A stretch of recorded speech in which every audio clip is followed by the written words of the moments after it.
Early on a damp March morning in 1907, Mary Mallon answered the knock at the servants' entrance of a New York brownstone house. She took one look at the visitors and lunged at them with her sharp fork. As they flinched, she ran toward the kitchen. Mary knew why they were there. A few weeks earlier, a well-dressed man with a mustache had shown up, accusing her of outrageous and horrible things. Later, he followed her, cornered her at her friend's home, acted as though he had the right to stick her with a needle and steal her blood. Yesterday, a woman in a tailored suit and stiff collar had come to the kitchen.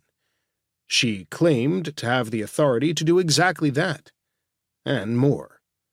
The woman refused to take Mary's no for an answer. Now she was back with the police.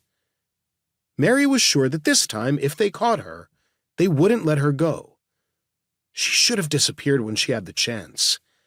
They had no right to threaten her or touch her body. Even if she was only a cook, Mary wasn't going to let them do it. Picking up her skirts, she fled past the kitchen and down the hall. Where could she hide? Mary headed for the back door. Frantically, she scanned the snow-covered yard for a hiding place, but she saw nothing. Policemen were looking for her inside the house and out on the street. She was trapped.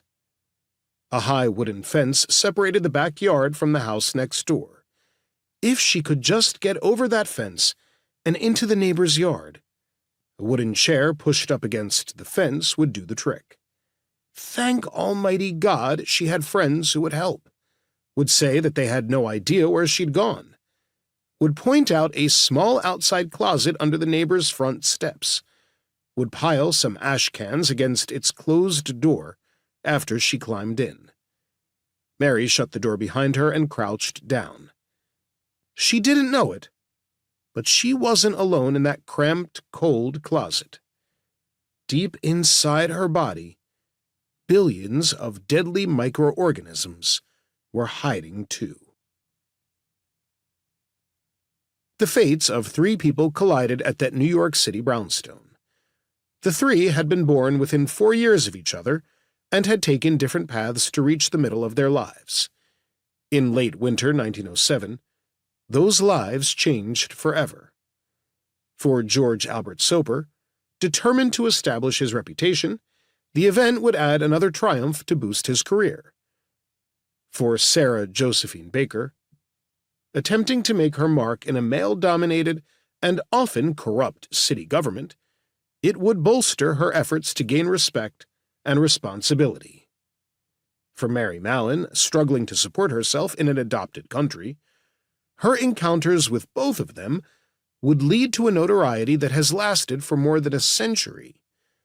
The world would remember who she was long after it had forgotten the other 2. These 3 people were brought together by a dreaded scourge that left behind shattered dreams, broken hearts, and painful death: typhoid fever.